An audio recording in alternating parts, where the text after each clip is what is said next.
السلام علیکم ورحمۃ اللہ وبرکاتہ۔ نحمده ونصلی علی رسوله الکریم، اما بعد فقد قال اللہ تبارک وتعالی فی القرآن المجید والفرقان الحمید والسابقون الاولون من المہاجرین والانصار۔ محترم حضرات، اللہ جل شانہ کے دین کی حفاظت کرنے والے، اللہ جل شانہ کی دین کے لیے قربانیاں دینے والے اور اللہ جل شانہ کے دین کے لیے اپنے آپ کو پریشان کرنے والے اور مصیبتوں میں ڈالنے والے اور مصیبتیں جھیلنے والے اور لوگوں کی تکلیفیں برداشت کرنے والے جو صحابہ کرام ہیں، جو شروع میں مسلمان ہو گئے اور اس کے بعد پھر 13 سال تک مکہ شریف میں وہ تکلیفیں جھیلتے رہے، حضور پاک صلی اللہ علیہ وآلہ وسلم کے ساتھ انہوں نے تکلیفیں برداشت کی، اذیتیں برداشت کی لوگوں کی، لیکن وہ ایمان پر جمے رہے، حضور پاک صلی اللہ علیہ وسلم کا دامن نہیں چھوڑا اور اسلام پر عمل کرتے رہے اور دوسروں کو بھی دین کی دعوت دیتے رہے اور تبلیغ کرتے رہے، اور جو حضرات دین پر عمل کر رہے تھے ان کو تعلیم بھی دیتے رہے اور خود بھی علم حاصل کرتے رہے اور اس کی تعلیم دیتے رہے۔ یہ صحابہ کرام سابقون اولون ہیں، شروع میں ایمان لانے والے ہیں، لہٰذا ان کا درجہ سب سے اونچا ہے۔ وہ تعلیم و تربیت کی برکت سے اللہ تعالیٰ کی نظر میں بہت زیادہ قریب ہیں، اللہ تعالیٰ کی نظر میں بہت زیادہ محبوب ہیں، اور اللہ تبارک و تعالیٰ نے ان کے بارے میں قرآن پاک میں جگہ جگہ اعلان فرمایا ہے کہ اللہ تبارک و تعالیٰ ان سے راضی ہیں اور وہ اللہ سے راضی ہیں، اور سابقین اولین کی فضیلت تمام لوگوں پر بہت زیادہ ہے۔ اللہ جل شانہ نے ارشاد فرمایا کہ جو حضرات پہلے ایمان لے آئے ان کا درجہ بہت بڑا ہے۔ لا یستوی منکم من انفق قبل الفتح وقاتل، جو لوگ پہلے ایمان لے آئے فتح مکہ سے پہلے اور انہوں نے جہاد کیا اور اللہ کے راستے میں خرچ کیا، تم لوگ بعد میں ایمان لانے والے ان میں سے کوئی بھی ان کے برابر نہیں ہو سکتا، تم میں سے کوئی بھی ان کے برابر نہیں ہو سکتا۔ تو اللہ جل شانہ نے بہت بڑا درجہ عطا فرمایا سابقین اولین کا۔ پھر سابقین اولین میں سے اللہ جل شانہ نے ہر وقت کے حاضر باش، ہر وقت ساتھ رہنے والے اور اسلام کے لیے قربانیاں دینے والے 4 حضرات کو منتخب فرمایا، جو کہ خلفائے راشدین ہیں، جن کو اللہ تبارک و تعالی نے بہت اعلیٰ درجہ عطا فرمایا، اور ان حضرات نے جو کچھ رسول پاک صلی اللہ علیہ وآلہ وسلم سے سیکھا تھا اور تربیت حاصل کی تھی، اسی کے مطابق حکومت کی، اسی کے مطابق لوگوں کو تعلیم دی، اسی کے مطابق تبلیغ کی، اور اسی کے مطابق انہوں نے حکومت کی اور لوگوں کو بتاتے رہے، لوگوں سے بھی اس کے مطابق عمل کرواتے رہے اور خود بھی اس کے مطابق عمل کرتے رہے۔ خلفائے راشدین کو اللہ جل شانہ نے یہ فضیلت عطا فرمائی کہ حضور پاک صلی اللہ علیہ وآلہ وسلم نے خلفائے راشدین کے بارے میں یہ فرمایا، علیکم بسنتی وسنت الخلفاء الراشدین المہدیین، تم پر لازم ہے میری سنتوں کے مطابق عمل کرنا اور خلفائے راشدین کی سنتوں کے مطابق عمل کرنا۔ خلفائے راشدین کی سنتوں کو بھی مضبوطی سے پکڑ لینا، تمسکوا بہا وعضوا علیہا بالنواجذ، مضبوطی سے پکڑ لینا، ان کو دانتوں سے تھام لینا اور پکڑ لینا اور اس کے مطابق عمل کرنا۔ اور جو زمانے کے اندر اختلافات پیدا ہوں گے، فَإِنَّهُ مَن يَعِشْ مِنكُم بَعْدِي فَسَيَرَىٰ اخْتِلَافًا كَثِيرًا، میرے بعد جو لوگ زندہ رہیں گے وہ بہت سے اختلافات دیکھیں گے، تو ان اختلافات کے اندر تمہارا کام یہ ہوگا، فَعَلَيْكُمْ بِسُنَّتِي، تم لازم طور پر پکڑے رہنا میری سنتوں کو، میرے طریقوں کو، وسنت الخلفاء الراشدین المہدیین، اور خلفاء راشدین جو ہدایت یافتہ ہیں ان کی سنتوں کو، ان کے طریقوں کو بھی مضبوطی سے پکڑے رہنا۔ وَإِيَّاكُمْ وَمُحْدَثَاتِ الْأُمُورِ، اور جو لوگ نئی نئی چیزیں ایجاد کریں گے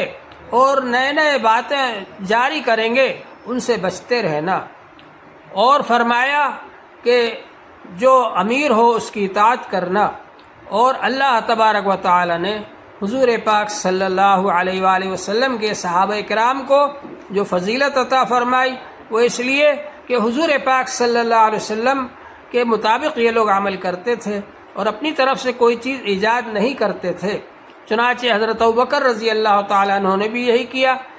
اور حضرت عمر رضی اللہ تعالیٰ عنہ نے بھی یہی کیا، اور حضرت عثمان رضی اللہ تعالیٰ عنہ نے بھی یہی کیا، اور حضرت علی رضی اللہ تعالیٰ عنہ نے بھی یہی کیا۔ یہ سب خلفائے راشدین ہیں۔